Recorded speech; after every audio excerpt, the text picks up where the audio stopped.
So we're going to kind of intro our solving quadratics by graphing by kind of looking back at how do you deal with solving algebraically with these. So anytime you've got x squared and you're trying to solve, one thing we always want to remember is anytime you have a quadratic,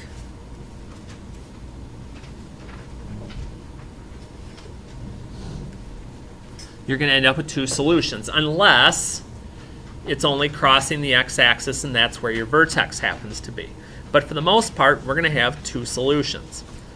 So whenever you're doing these, it's important to remember, if you have one like any of these, that when you go to take the square root to isolate it, that your solutions are both plus and minus that particular value. It's not just, oh, it's 12. Because negative 12 works too, since it's squared. The only other thing I really have to be careful of on these is I have to make sure I isolate my a squared or my k squared or my x squared term before I do the square root. So like here, I divide by 2 first, then square root it. If you square root it first, you're probably going to get yourself into trouble. And again, it's anything, whether it's adding, subtracting. Here, I'm multiplying by 2/5. We're going to multiply by the reciprocal, because that takes care of all of that. 90 times 5 is 450, divided by 2 is 225. You're like, I wish they'd all come out this nice in the radical worksheet we were working on. But again, whatever it takes to get you to isolation, if it takes adding a number, we're going to do it.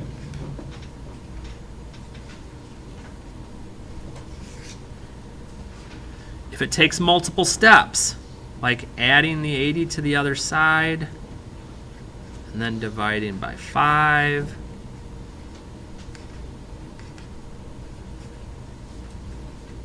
don't forget that plus minus, those two values. And that's what we're going to get to see graphically in this section. Wherever your x-intercepts are, we call them zeros. Kind of mentioned that here. Is what our solutions are. Now sometimes we've factored, sometimes we can use roots like this algebraically, but sometimes graphically we can do the same thing. So without going to the calculator, just kind of going with the pictures that we have here, where does it look like my graph is going through the x-axis in number 6?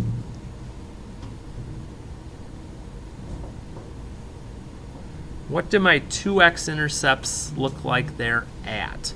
About. Yeah, they basically look like they're at -2 and 2. Now we'd find out if we punched it in, it'd be slightly more than that each way, but again, we're just kind of estimating here. What about number 7? Yeah. -4.5 and 4.5. What about that last one? -3 and 3. Okay, those are all sensible type of estimates for the solutions. Now, if we want to get a little more specific, though, there's some ways to do that with the calculator. And again, if it looks like it's going to come out a whole number, we can use the chart, we can trace it, we can punch in numbers for x, or there's a fancy way where we can basically trap the solution in. So we're going to play with some of both of these. I'll kind of keep referring to this as we do them. But if we flip over, now with these, some of them may be in forms where you might be able to solve them just, with some knowledge that you have. But if not, that is not a big deal. We'll just go ahead.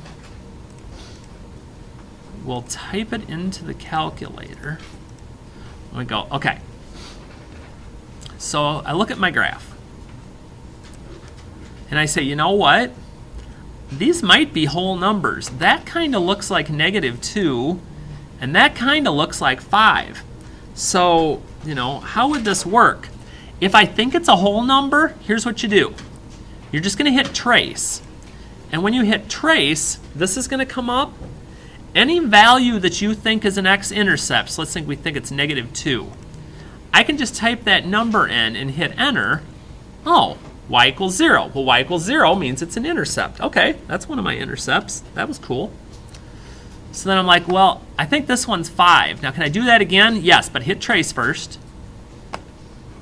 And then, again, whatever value you think that intercept may be, hit enter. And if it says y equals 0, that's the other one. If it doesn't, if it says some funky decimal, then we may have to do something a little trickier. So let's see. Let's keep trying these. Let's see if we get one here that may not quite be, oh, not -6. There we go. Now I'm looking at this one. I'm like, well, that one on the left doesn't look like it goes through an integer. The one on the right, that might be 2. Well, let's try it. Okay. Trace 2, which would be right there. Is that going to work? Oh, it did. Okay. But that other one, I don't know. Maybe it's -1.5 or something.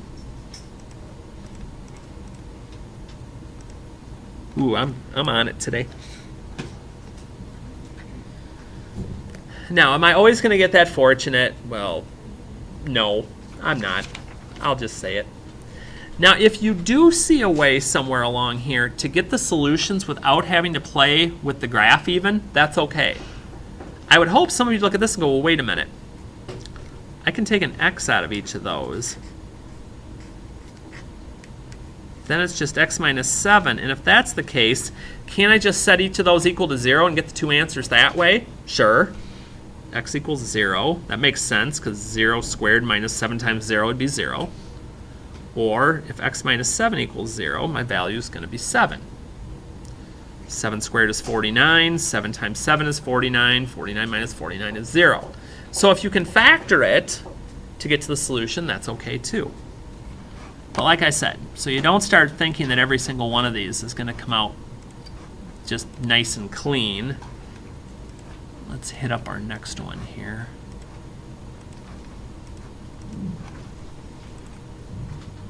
Now this is an interesting situation. Where does the graph cross the x-axis? It doesn't. Sometimes you're going to have no x-intercepts. You're going to have no solutions to your particular, no real solutions, let me clarify that, for this particular value. But I can find the other values that I want. My x-intercept, if I want to look at my chart, so when x equals 0, that's going to be my y-intercept, which in this case would be at -2. My axis of symmetry and my vertex. Now, I notice here I see some symmetry, but it doesn't look like it's a whole nice number. So remember, when you're trying to find a point on here, and I'm trying to find this vertex, is this vertex a max or a min up here? Max. So if I do second, trace, which is the calculate, I want to find a maximum, and it's going to be the same way we're going to be finding the zeros, so it's kind of nice. So if I get that maximum, again, wherever you think the vertex is about, get to there, and then I'm going to hit the left arrow 3 times to get away from it, because anywhere to this left side I can use as my left bound. Then to get my right bound, I go about back to where I thought the vertex was, and I go 3 right clicks, because again, anywhere over here to the right of that point would be fine. And then the guess, this really doesn't matter, but I'll kind of get close. And we're just going to be rounding to a couple of decimal places. So my vertex here was at, was at 0.5, or you could put a half, -1.75. And again, my axis of symmetry would still work the same way. It's whatever the x value of my vertex is. That's going to be my axis of symmetry. So you're like, okay, maybe. We'll see. Let's do this nasty one. I'm just going to use decimals for things here. And if I'm going to use the fractions for these, if I'm not going to go to the decimal forms, and maybe I should do it that way just so you can see, always make sure your fractions are in the parentheses, unless you've got a calculator that happens to do that kind of fun stuff for you. All right, let's see what this guy looks like. Oops, wrong button. Now there might be some whole numbers here. That looks like that could be 1 and that might be 5. So again, trace. Let's try 1 out. Okay, 1 worked. And then again, 5 looked like it could work, so let's try trace 5. Hey, all right. So I got my x-intercepts. I have my zeros. My y-intercept, again, now that I can't do. The trace function is going to work with x values. So what could I plug in if I wanted to find the y-intercept using trace? Oh yeah, I could use trace and 0, because that'll tell me what my y-intercept is. You're like, this is all working pretty slick so far. Now my vertex, again, the easiest way, I can either trap it in, like we have been, or let's see if it comes up. Maybe we'll see some symmetry in the table here. I'm not seeing much. Ooh, wait, all symmetry. You also can look in here, and when you see the symmetry, that value in the middle, in this case 3, -2, would be my vertex. Now again, if you don't see that, remember, I can always go back to my graph, hit second calc, but remember, this is going to be a minimum this time, since it opens up. Get your cursor back to where you think the vertex is about.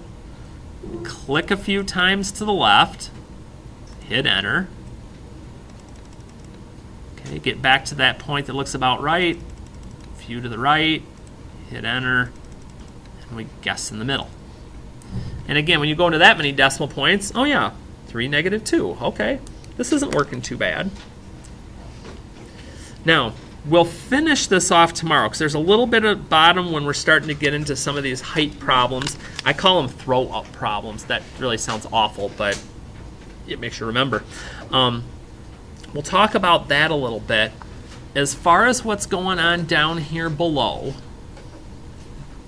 and again, note the directions are being changed here from where they're in the book. We're trying to simplify some things a little bit. Basically, right now, I think you're able to do, if I remember correctly, I want to look and be sure before I say this, but I think you're okay up to,